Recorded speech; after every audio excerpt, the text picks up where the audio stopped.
Salut tout le monde, j'espère que vous allez bien. De mon côté, ça va. On se retrouve aujourd'hui pour une nouvelle vidéo. On va parler de comment avoir la résidence permanente au Canada avec une formation professionnelle de moins de 1800 heures de formation.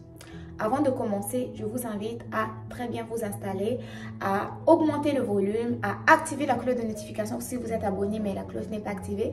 Ou pour les personnes qui viennent de me découvrir, je vous invite à vous abonner sur la chaîne pour ne pas manquer aucun de mon contenu. Ceci étant dit, nous allons commencer directement. Vous savez qu'au Canada, pour pouvoir espérer avoir la résidence permanente grâce à une formation professionnelle, il faut remplir certains critères. Le premier critère, c'est lequel? C'est c'est suivre une formation professionnelle de 1800 heures de formation. Ensuite de ça, postuler pour le permis de travail post-diplôme.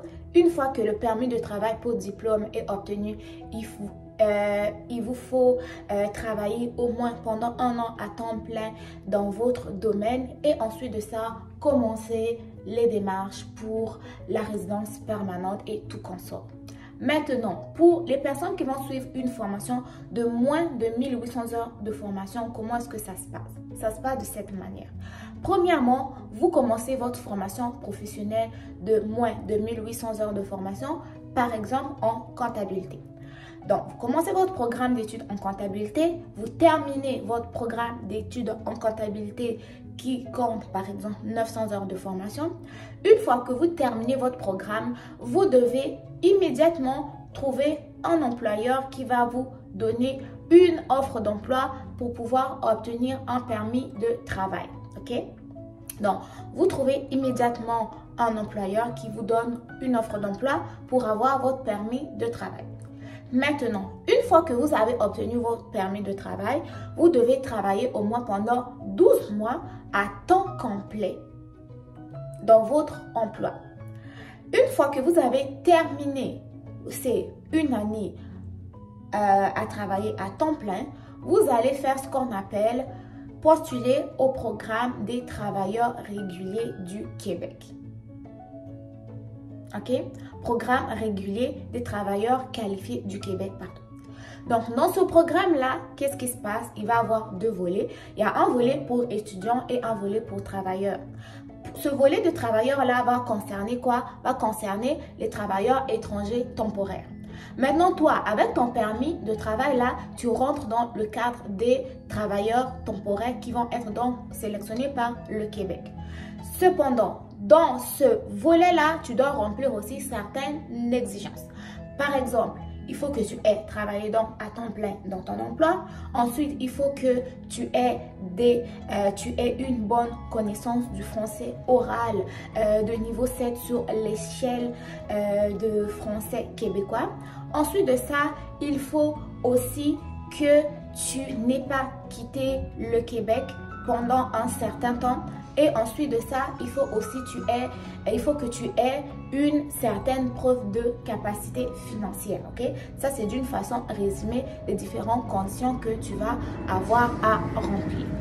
Ça, c'est pour les personnes qui ont une formation professionnelle de 900 heures. Maintenant, si toi, tu arrives au Québec, suivre ta formation professionnelle, elle est de 900 heures par exemple en comptabilité, puis finalement tu ne veux pas suivre toutes ces démarches là, c'est-à-dire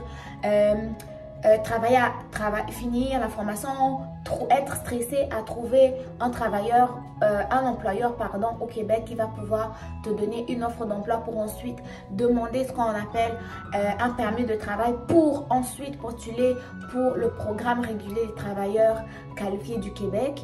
Tu peux ajouter à ton DEP, à ton diplôme d'études professionnelles, ce qu'on appelle une ASP. Une ASP, c'est quoi? C'est une attestation de spécialisation professionnelle. Ça va te donner comme un double DEP. Si par exemple, ton DEP en comptabilité était de 900 heures et ton ASP, c'est-à-dire ta spécialisation en comptabilité, parce que oui, ça existe, et de 900 heures aussi, les deux combinés vont pouvoir te donner tes 1800 heures de formation.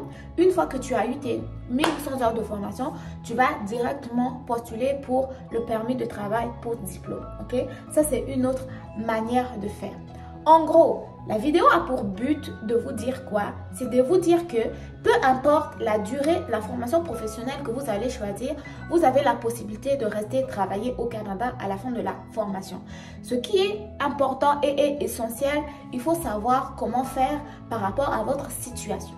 Donc, si vous choisissez un domaine de formation qui ne vous garantit pas d'avoir un emploi à la fin de votre formation, optez pour une formation professionnelle qui va durer par exemple 1800 heures de formation, mais qui vous donne une bonne admissibilité au permis de travail post-diplôme. Okay? Donc, il faut d'abord analyser son projet d'études par rapport à nos projets futurs, quoi. Donc, si tu choisis par exemple de faire un DEP en cuisine et que les probabilités de un DEP en cuisine qui dure par exemple 600 heures de formation, ça je dis bien par exemple, c'est pas la vraie durée, qui dure 600 heures de formation, et que tu ne sais pas ou tu n'es pas sûr de pouvoir décrocher une offre d'emploi à la fin de ta formation, essaie de voir s'il y a une autre formation professionnelle qui va durer 600 heures de formation aussi, mais qui te garantit l'obtention